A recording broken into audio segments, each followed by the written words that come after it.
Buddhism teaches that the only reality is the present. That insight, Marshall Goldsmith argues, isn't just useful for spiritual seekers, it can help all of us lead more fulfilling lives. Thing is, lots of us suffer from a distorted view of happiness. We think there's a goal out there that will make us happy when we achieve it. For some, that goal has to do with status. For others, it's about money or relationships. Whatever it is, we usually find out that those things don't really bring lasting happiness. At that point, we're back on the treadmill, looking to achieve new goals. All of this searching and striving, Goldsmith adds, doesn't really get us anywhere. So what can? Well, to follow Buddhist wisdom is to learn to value the present. Fulfillment, in other words, isn't something to be sought in the future. It's not a box to be ticked. It's a process.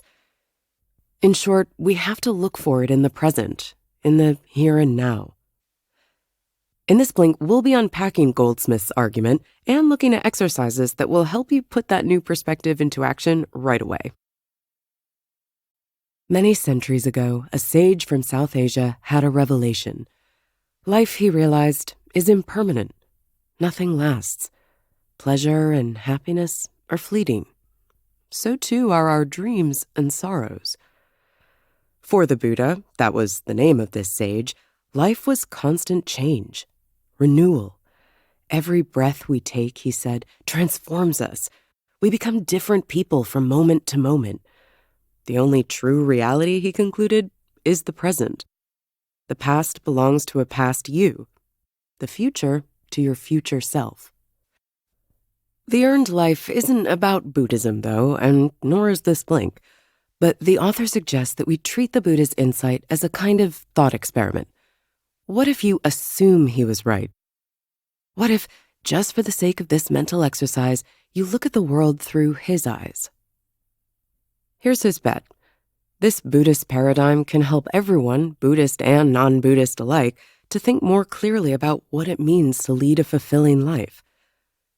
That's because so many of us are trapped in what he calls the Western paradigm, a view of the world which denies impermanence, the view that says you'll always be the same person, no matter what happens, that imagines there's a single answer to all the questions that gnaw at you, that there's a path to permanent happiness, a path that solves all of life's riddles. The Western paradigm, in short, promises that you'll be happy when? Well, what? In the end, you can't escape the reality of impermanence. The goalposts keep shifting. That dream house could be bigger, or smaller, or closer to your grandkids. The promotion you hoped for doesn't bring you the status you crave. The pay rise you fought for only makes you realize what money can't buy. There's always another goal, the next big thing that'll really make you happy. Endlessly pursuing such shifting goals, the Buddha thought, makes us into hungry ghosts. We're ravenous, but nothing fills or fulfills us. That's a paradoxical, futile, and miserable way to live. Okay, so what's the alternative? And what do Buddhist teachings about impermanence have to do with it? Here's the Earned Life's take. Accepting that everything grows and fades unlocks a powerful tool for personal development. Why is that? Well, for one, it's a license to move on. When you come to see that the person you have been isn't all that you can be, you open yourself up to new adventures. But that acceptance also attunes you to the present by giving you a powerful motive to be better now. Your achievements, your good reputation, the reciprocated love of the people you love, everything is impermanent. All of it can fade. Such things, then, aren't possessions. You can't lock them up for safekeeping. You can't take them to the bank. You can't invest them and live off the interest. They have to be re-earned, constantly, every day, every hour, and perhaps even with every breath. And that really is the most important takeaway from this book.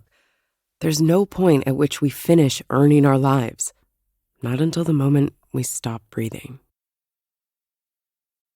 All right, so much for the theory. Let's shift gears and make things a little more tangible. Let's try an exercise. To focus on the present doesn't mean forgetting the past. You're not throwing every trace of the past down the memory hole. What it's really about is learning to recognize that there's a distinction between your past and present selves. That the paths you chose in the past don't dictate which paths you choose to travel today.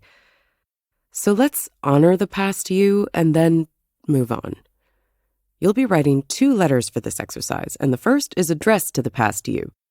This letter is your chance to show gratitude to that past self.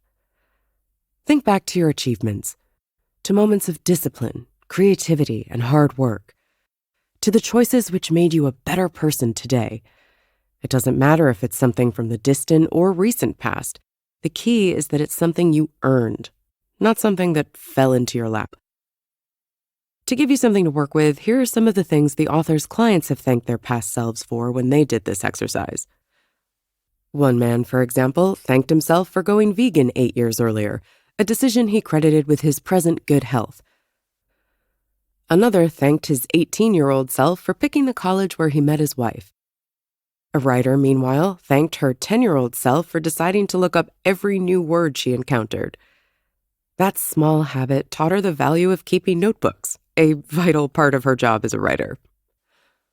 Often you'll discover forgotten cause and effect links between the past and present.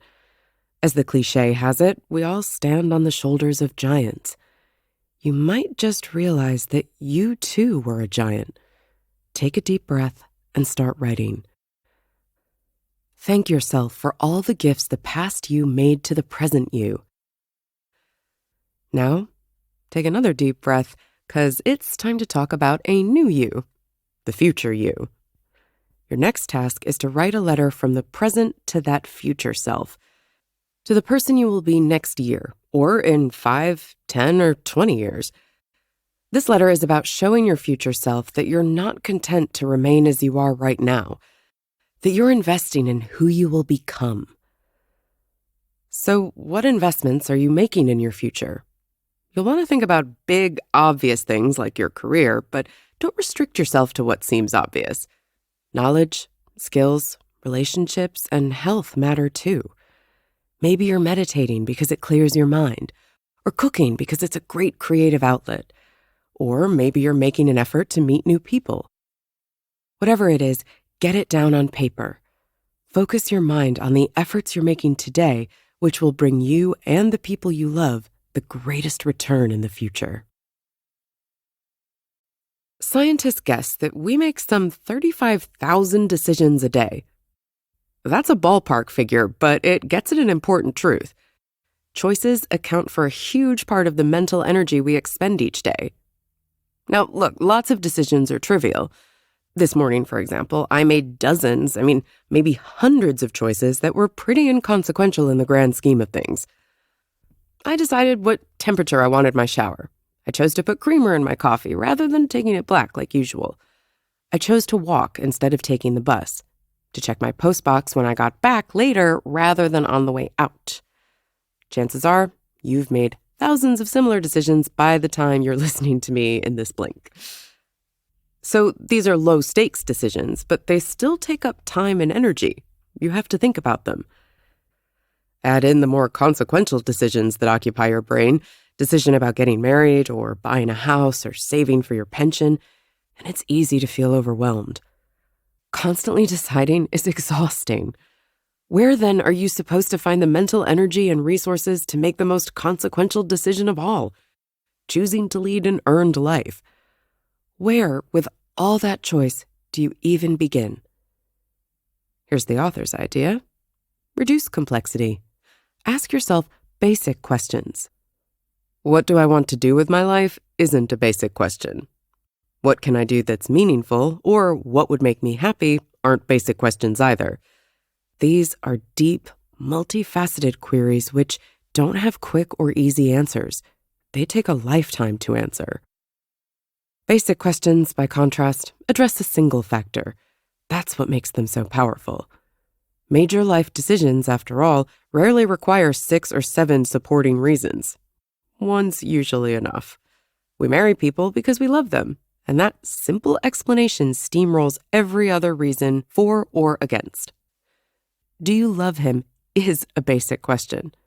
So is, will this work? Can I afford this?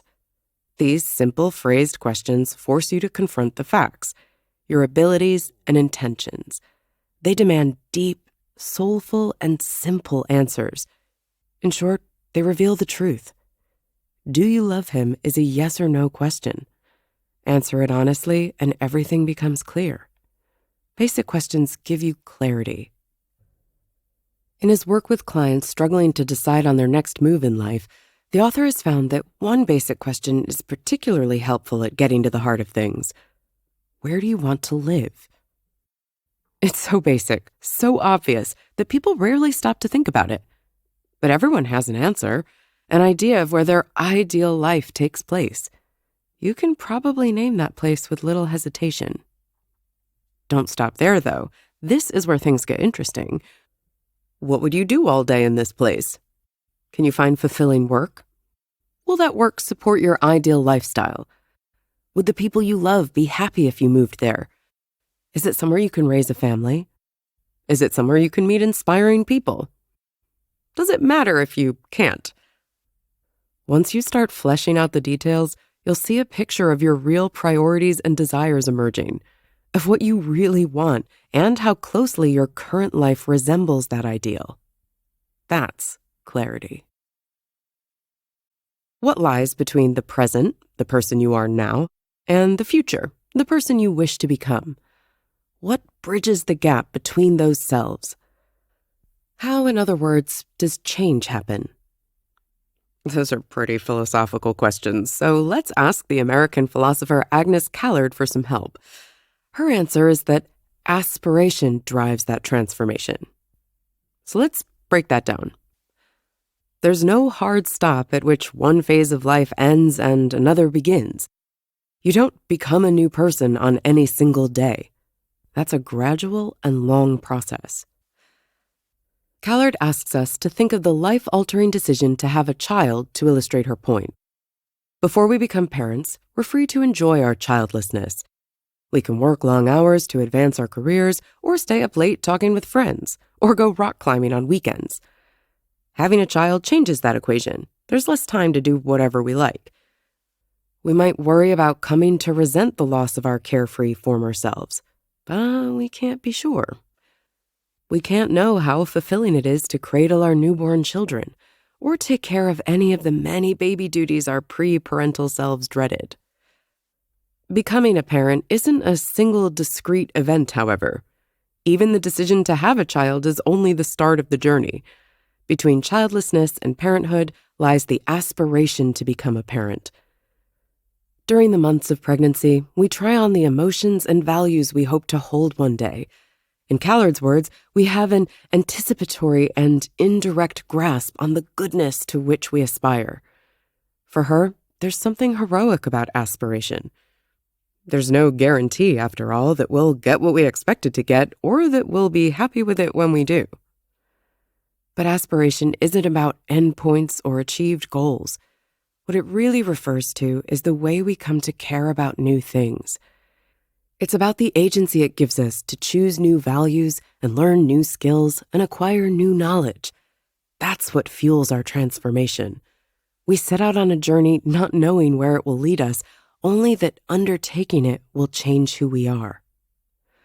This is the aspirational act, the act of bridging the gap between our old selves who had an intention and our new selves who are realizing that intention. Callard's conclusion is that this journey is one of the keys to fulfillment. Why? Well, let's compare aspiration to ambition. Ambition gives us goals to achieve, a promotion to strive for, a marathon to run, a competition to win. And achieving those goals makes us happy, for a while anyway. But we can't put that sense of triumph in a display case like a trophy. Soon, it fades and disappears.